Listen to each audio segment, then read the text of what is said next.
I wouldn't say it's a specific memory, but it's like more of a collection of memories with like friends and people I've met throughout the years at RHS, and just like hanging out with them either in class or like out of class. It's just, I hold those people very close to my heart. Your senior year, you qualified for state in badminton. How did you get interested in playing that sport?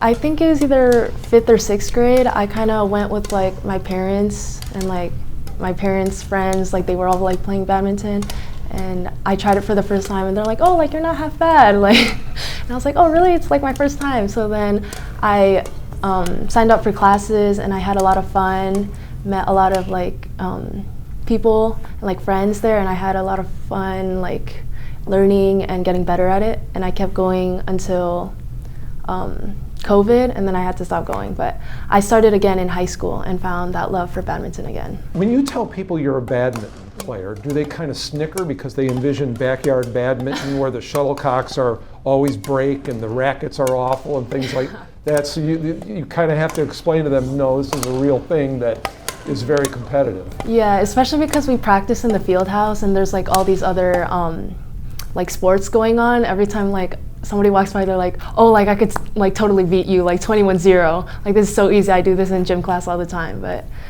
it's just fun banter.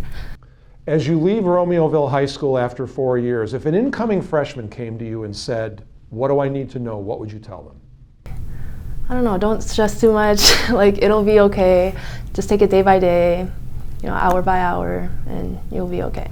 Next fall, you begin school at the University of Illinois, Urbana Champaign. Why did you make the choice to go to U of I? I knew I wanted to stay in state, and my sister goes to U of I, and so I'm very like familiar with the place, and I've been there a while, so I just thought I would go there, and also for like financial reasons. And the ultimate goal is to become a pediatrician. Why does that appeal to you? I've always been very interested in how important childhood is and like how it affects who you become when you're older, and I just I always knew like I wanted to like work with kids, and I feel like to be a pediatrician it takes like a certain amount of like empathy and care to care for these kids. What is a problem or circumstance that exists in the world right now that you feel that your generation is uniquely qualified to solve?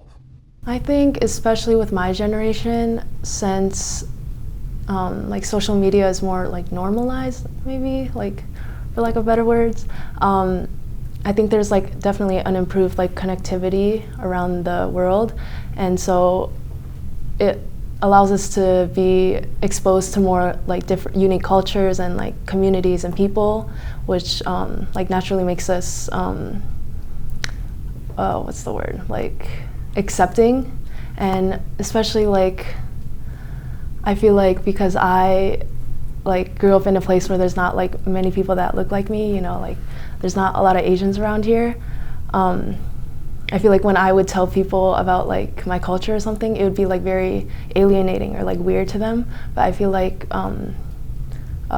with social media and like more exposure, it's like more familiar to people, even if they haven't like lived the same life that I have.